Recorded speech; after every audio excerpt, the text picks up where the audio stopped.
Leg out. The kings had their queens on the throne. We will pop champagne and raise a toast. I'm a Barbie girl in my Barbie world. No Barbie girl, I'm living in my own world. I am plastic, call me classic. La la la la. DJ Precise. It goes around the world just la la la la.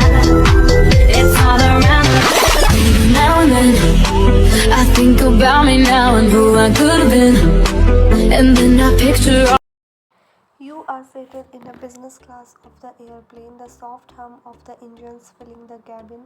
The twins are nestled against you, one on each side, their small bodies warm and comforting. Kris begins to stir first, his little fingers twitching as his eyes flutter open. For a second he's still, but the moment he realizes he's not in his room, his eyes wide. Mama, he mumbles, his voice groggy with sleep as he looks around the unfamiliar space. Panic flickering in his eyes, he clings to you, small arms wrapping tightly around your waist. Where are we? You place a comforting hand on his back, rubbing gently as you kiss the top of his head. We're in a plane, sweetheart. You say softly, we are going to India. Kris looks up at you with wide eyes, his confusion giving way to curiosity. India? He repeats a word familiar, somehow exciting to his young mind. He makes a small O face, the kind he makes when something new piques his interest, but then the smile fades and his little brows furrows as he looks around again. Yes, Papa, he asks. The question hits you like a blow to the chest.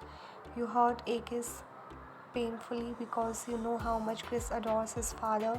No, not just love, he's obsessed with him. Kris lights up every time Jimin walks into the room, clinging to his leg, begging for attention. The way his tiny face would beam when Jimin tossed him in the air, or when he would sit with him, pointing at something on the phone with a proud little smile.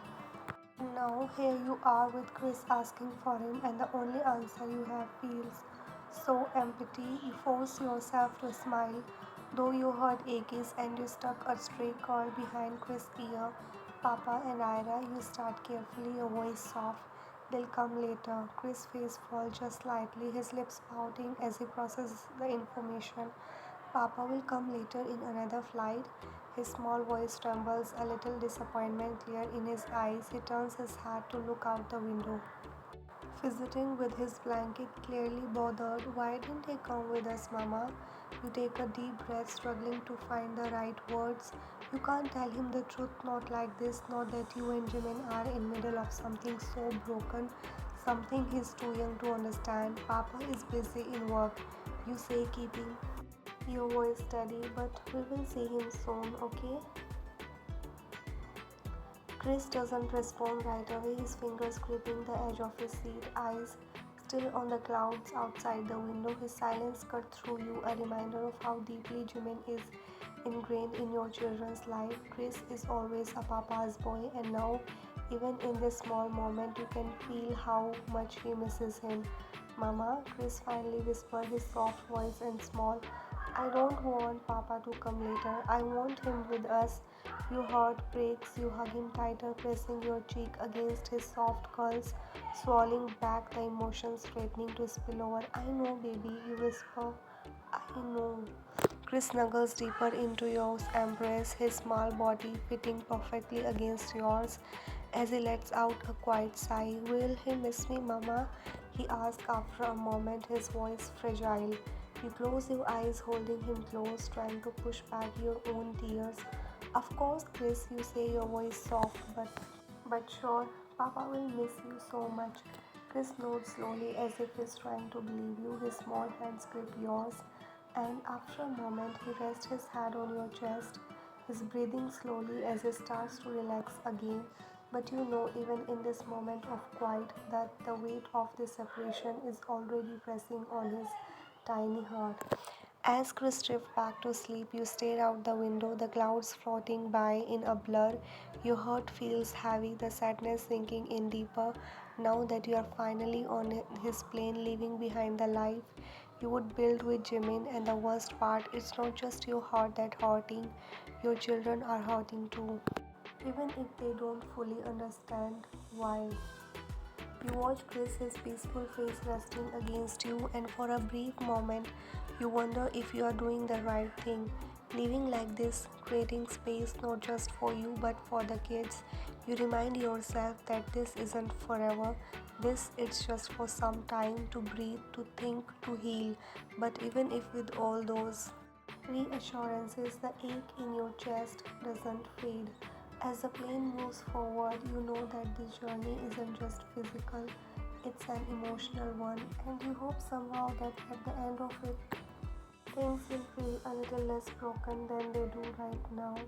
On the other side, Jimin lies in the dimly lit room, the only sound the soft, steady breathing of Aera beside him. She curled up close, her small body warm against his side, but his mind is miles away. He stares at the ceiling, his thoughts racing, replaying the last few hours over and over. His chest feels tight, the silence in the room only amplifying the hollow ache inside him. He's still angry at the argument, at the things he said, at the way everything spiraled out of control. But more than that, a heavy sadness weighs him down, a sadness he can't shake.